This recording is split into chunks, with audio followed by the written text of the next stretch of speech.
അന്തർദേശീയ തലത്തിൽ വലിയൊരു സംവാദത്തിനാണ് അമേരിക്കൻ പ്രസിഡന്റ് ഡൊണാൾഡ് ട്രംപിന്റെ പ്രസ്താവന വഴിമരുന്നിട്ടിരിക്കുന്നത്. ഗാസയുമായുള്ള യുദ്ധത്തിൽ വിജയം വരിച്ചാൽ പോലും ഇസ്രയേലിന് വലിയ രീതിയിൽ ദോഷം ചെയ്യുമെന്നായിരുന്നു ട്രംപ് നടത്തിയ പ്രസ്താവന. ട്രംപിന്റെ വാക്കുകൾ ഇങ്ങനെ: ഗാസയുമായുള്ള യുദ്ധം ഇസ്രയേലിന് അവസാനിപ്പിക്കേണ്ടി വരും. യുദ്ധത്തിൽ ഇസ്രയേൽ വിജയിക്കുമായിരിക്കാം, പക്ഷേ മറ്റൊരു തലത്തിൽ യുദ്ധം അവർക്ക് ദോഷം ചെയ്യും. ലോകത്തിന്റെ പിന്തുണ അവർക്ക് നേടാനാകില്ല. യുദ്ധം ജയിച്ചാലും പൊതുവികാരത്തിന് മുന്നിൽ അവർ വിജയിക്കുന്നില്ല. ആ അർത്ഥത്തിൽ യുദ്ധം ഇസ്രായേലിനെ ദോഷകരമായി ബാധിക്കുന്നുണ്ട്.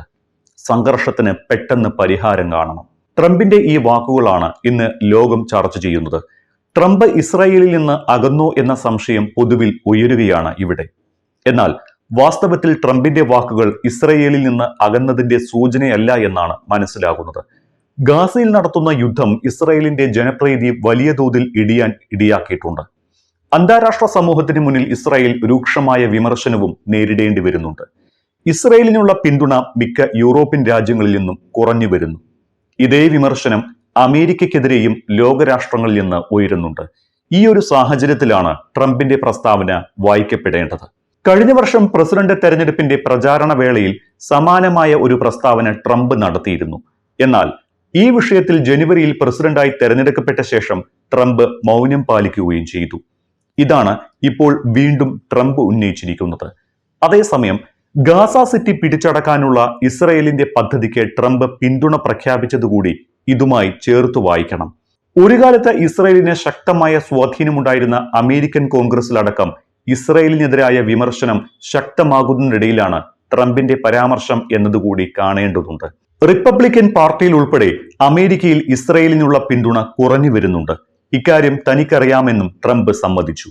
മുൻകാലങ്ങളിൽ അമേരിക്കൻ കോൺഗ്രസിലടക്കം ഇസ്രയേലിനുണ്ടായിരുന്ന സ്വാധീനത്തെക്കുറിച്ച് ട്രംപ് പറഞ്ഞത് ഇങ്ങനെയാണ്: നിങ്ങൾക്ക് ഒരു രാഷ്ട്രീയക്കാരൻ ആകണമെങ്കിൽ ഇസ്രയേലിനെ കുറിച്ച് മോശമായി സംസാരിക്കാൻ സാധിക്കാത്ത ഒരു കാലമുണ്ടായിരുന്നു. ഇന്ന് അങ്ങനെ ഒരു സാഹചര്യമില്ല.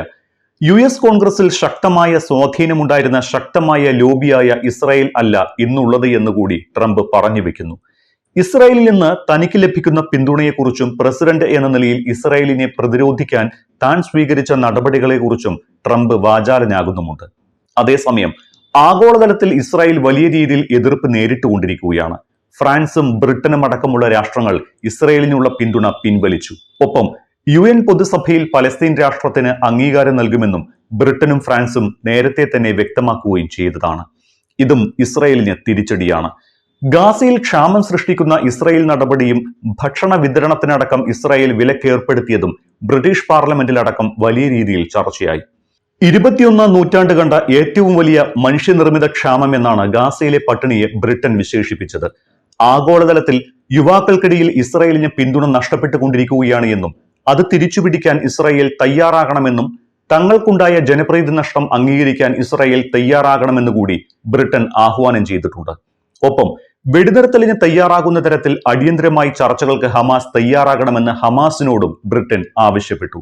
അതേസമയം ഗാസ സിറ്റി പിടിച്ചെടുക്കാനുള്ള ഇസ്രായേലിന്റെ സൈനിക നീക്കത്തിന് 4-5 മാസമെടുക്കുമെന്നാണ് ഇസ്രായേലിന്റെ സൈനിക വിലയിരുത്തൽ. പ്രധാനമന്ത്രി ബെഞ്ചമിൻ നെതന്യാഹു മധ്യഗാസയിലെ അഭയാർത്ഥി ക്യാമ്പുകളിലേക്ക് ഒരു തുടർ ആക്രമണം പരിഗണിക്കുന്നതായും റിപ്പോർട്ടുകളുണ്ട്. ഈ സാഹചര്യങ്ങളെല്ലാം കണക്കിലെടുക്കുമ്പോൾ ഇസ്രായേലിന് നേർക്കുണ്ടാകുന്ന തിരിച്ചടികൾ തങ്ങൾക്ക് കൂടി ബാധകമാകുമോ എന്ന ആശങ്കയിലായിരിക്കാം US പ്രസിഡന്റിന്റെ പുതിയ പ്രസ്താവനയ്ക്ക് പിന്നിൽ. ഇസ്രായേലിനെ പിന്തുണയ്ക്കുന്നതിന്റെ പേരിൽ ആഗോളതലത്തിൽ തങ്ങൾക്കും വിമർശനം നേരിടേണ്ടി വരുമോ എന്നതും ട്രംപ് ചിന്തിക്കുന്നുണ്ടാകും. അതുകൊണ്ട് തന്നെ തന്റെ മുൻ നിലപാടിലേക്ക് തിരിച്ചെത്തിയ ട്രംപ് വൈകാതെ ഇസ്രായേൽ ഗാസ സംഘർഷം അവസാനിപ്പിക്കാൻ വേണ്ട ഇടപെടൽ നടത്തുമോ എന്നുകൂടി കണ്ടറിയണം. അതിനിടെ ഗാസ സിറ്റി പിടിക്കാനുള്ള പടനീക്കത്തിന്റെ ഭാഗമായി 40,000 റിസർവ് സൈനികർ കൂടി ഇറങ്ങിയിട്ടുണ്ട്. ഇവർ ചൊവ്വാഴ്ച ഡ്യൂട്ടിക്കെത്തിയതായി ഇസ്രായേൽ ആർമി റേഡിയോ റിപ്പോർട്ടും ചെയ്തു. 20,000 റിസർവ് സൈനികർ കൂടി താമസിയാതെ എത്തും. ഗാസ സിറ്റിയിൽ ഹമാസ് ഇപ്പോൾ ശക്തമാണെന്ന് ആരോപിച്ചാണ് ഗാസ സിറ്റിയിലേക്ക് വീണ്ടും വൻ പടനീക്കം നടക്കുന്നത്. യുദ്ധത്തിന്റെ ആദ്യഘട്ടത്തിൽ ഹമാസ് ശക്തമായി ചെറുത്തുനിന്ന മേഖലയാണ് ഇത്. ജനങ്ങളോട് ഒഴിഞ്ഞുപോകാൻ ആവശ്യപ്പെടുന്ന ലഘുലേഖകൾ സൈന്യം വിമാനത്തിൽ നിന്ന് വിതറി. ഗാസയുടെ ഭൂരിഭാഗം പ്രദേശങ്ങളും നിലവിൽ ഇസ്രായേൽ സൈന്യത്തിന്റെ നിയന്ത്രണത്തിലാണ്. അതിനിടെ ഗാസയിലെങ്ങും ഇസ്രായേൽ ബോംബാക്രമണങ്ങളിലും വെടിവയ്പ്പുകളിലും 24 മണിക്കൂറിനിടെ 86 പലസ്തീനികളാണ് കൊല്ലപ്പെട്ടത്. ഇതുവരെ ഇസ്രായേൽ ആക്രമണങ്ങളിൽ ഗാസയിൽ 63,633 പലസ്തീൻകാർ കൊല്ലപ്പെട്ടു. പട്ടിണി മൂലം 3 കുട്ടികളടക്കം 13 പേർ കൂടി മരിച്ചു. ആകെ പട്ടിണി മരണം 130 കുട്ടികളടക്കം 361. ഓഗസ്റ്റിൽ മാത്രം പട്ടിണി മൂലം 185 പലസ്തീൻകാർ മരിച്ചുവെന്ന് ഗാസ ആരോഗ്യ മന്ത്രാലയം അറിയിച്ചിട്ടുണ്ട്. അതേസമയം ഗാസ സിറ്റി പിടിക്കാനുള്ള സൈനിക നടപടി രാഷ്ട്രീയ താൽപര്യങ്ങളുടെ പേരിലാണ് എന്ന് ആരോപിച്ച് ടെൽ അവീവിൽ റിസർവ് സൈനികരുടെ പ്രകടനവും നടന്നിട്ടുണ്ട്.